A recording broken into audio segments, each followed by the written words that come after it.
Cuando se habla de la tribulación que vendrá sobre el mundo durante el reinado del Anticristo aquí en la tierra, muchos cristianos piensan inmediatamente en el rapto.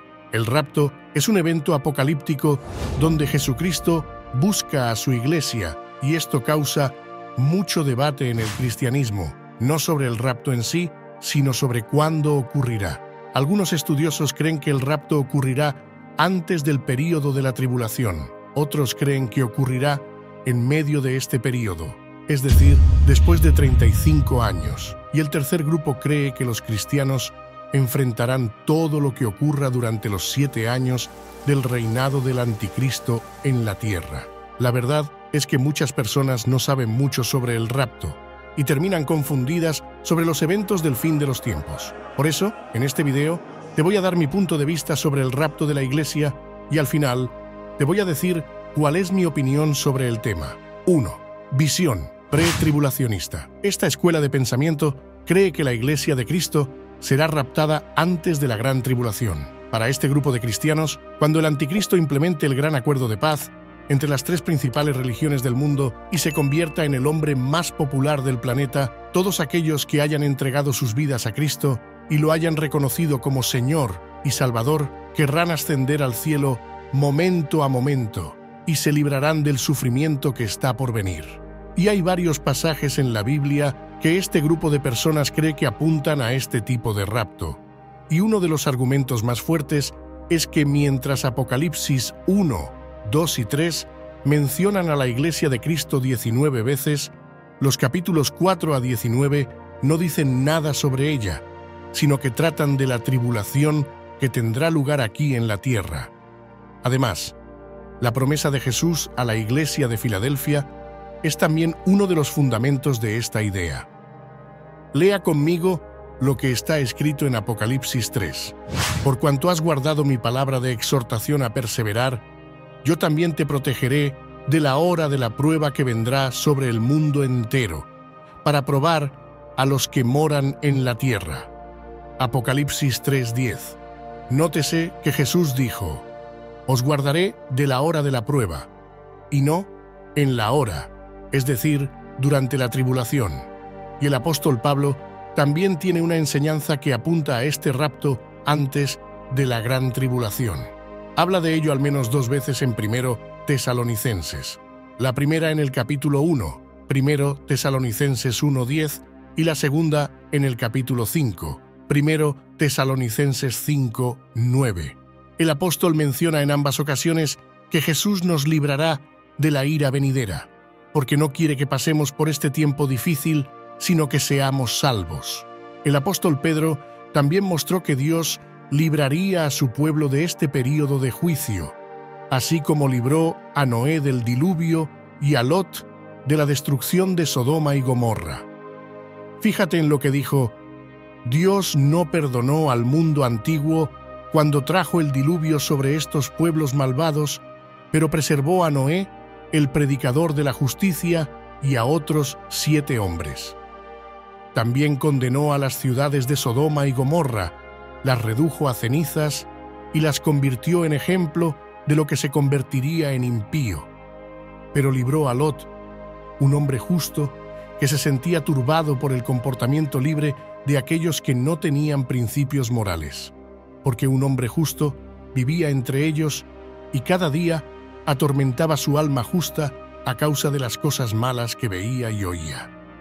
Así vemos que el Señor sabe librar de la prueba a los piadosos y retener en el castigo a los impíos hasta el día del juicio. Segunda, Pedro 2, 5, 9. Otra cosa muy importante que creen los pretribulacionistas es que los israelitas no forman parte de la Iglesia de Cristo porque no le reconocen como Hijo de Dios. Por lo tanto, pasarán por la gran tribulación, y los que permanezcan fieles a Dios y se entreguen a Jesús serán perseguidos, pero se salvarán cuando Cristo regrese con su Iglesia. Mire lo que el profeta Zacarías dijo que sucedería. Entonces, el Señor saldrá a la guerra contra esas naciones como en el día de la batalla. Aquel día sus pies se posarán sobre el monte de los olivos al este de Jerusalén, y el monte quedará dividido en dos mitades, de este a oeste, por un gran valle. La mitad del monte se retirará hacia el norte y la otra mitad hacia el sur. Huirán por mi valle entre las montañas, pues llegarán hasta Azel. Huirán como huyeron del terremoto en tiempos de Uzías, rey de Judá. Y entonces vendrá el Señor, mi Dios, con todos sus santos. Zacarías 14, 3, 5. Si todos los santos, es decir, los cristianos, vienen todos con Jesús para salvar a Israel y derrotar al mal, esto significa que la Iglesia ya ha sido resucitada. 2. Visión mesotribulacionista. La mesotribulación o tribulación intermedia defiende la idea de que la Iglesia pasará por la primera mitad de la tribulación, es decir, 3 años y medio de un total de 7 años. El argumento principal es que la Iglesia debe ser probada para ver quién es o no fiel a Dios en la adversidad. Sin embargo, no encuentran ninguna base bíblica para ello. Se basan únicamente en la idea de que los cristianos necesitan ser probados para demostrar su fidelidad, al igual que los apóstoles del pasado que sufrieron terribles persecuciones y no renegaron de su fe. Las mesotribulaciones se basan principalmente en 2 pasajes bíblicos. El primero está en Mateo 24, que dice: «A causa del aumento de la iniquidad, el amor de muchos se enfriará, pero el que persevere hasta el fin se salvará.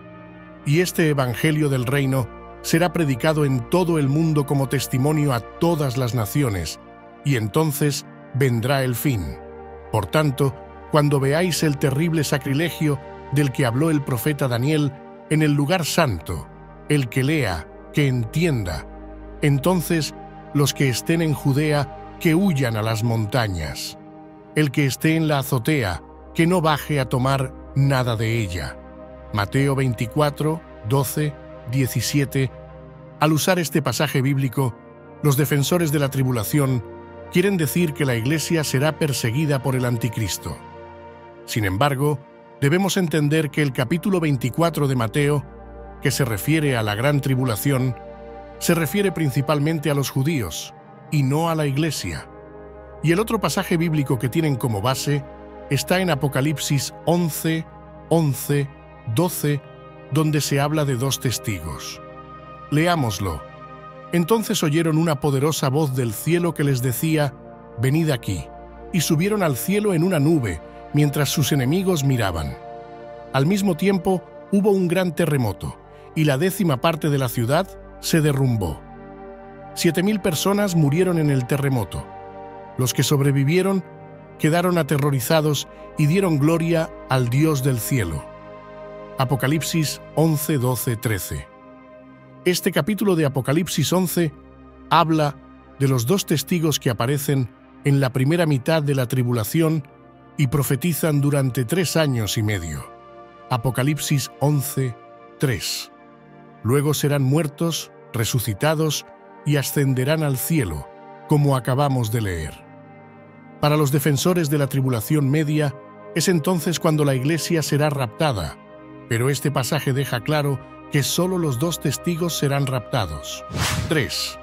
El punto de vista post-tribulacionista, la idea principal detrás de este punto de vista, es que la Iglesia de Cristo no será raptada antes o durante la gran tribulación, sino que durante los 7 años previos al regreso pasará por todos los sufrimientos predichos en la Biblia, Jesús y el juicio final.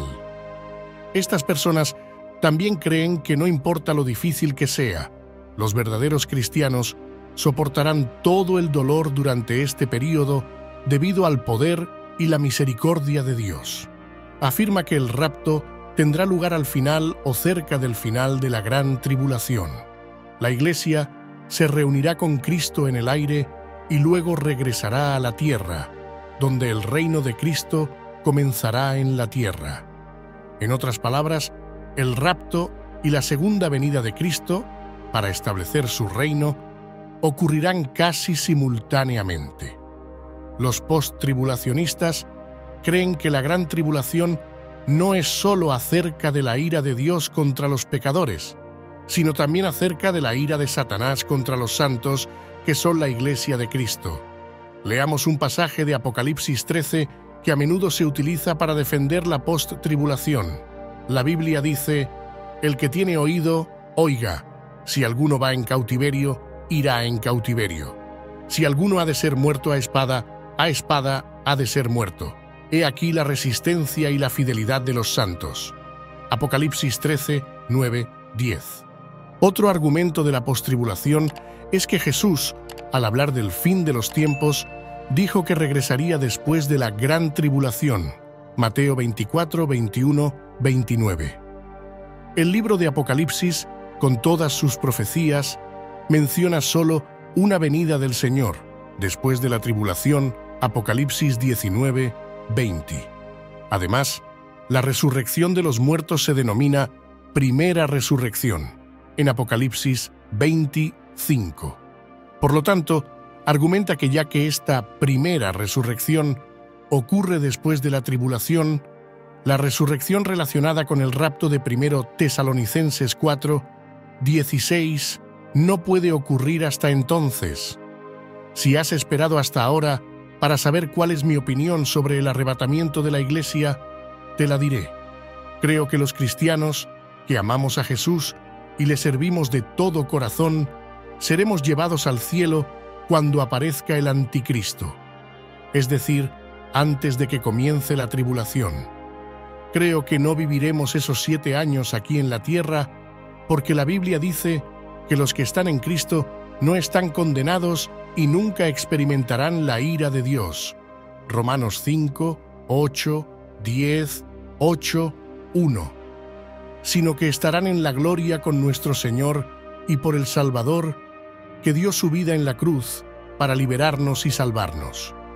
Sin embargo, respeto las otras dos corrientes. Y una cosa más, antes de terminar. La Biblia dice que el regreso de Jesús será con poder y gran gloria. Durante la primera venida de Cristo, vino de forma humilde y fue rechazado y despreciado por los hombres. Pero volverá como Rey de Reyes y Señor de Señores. Ese día, todo el mundo verá y sabrá quién es Jesús en realidad. Así que, independientemente de si el rapto tiene lugar antes, durante o después de la gran tribulación, debemos estar preparados para el momento en que seremos elevados al cielo para vivir con el Padre por toda la eternidad.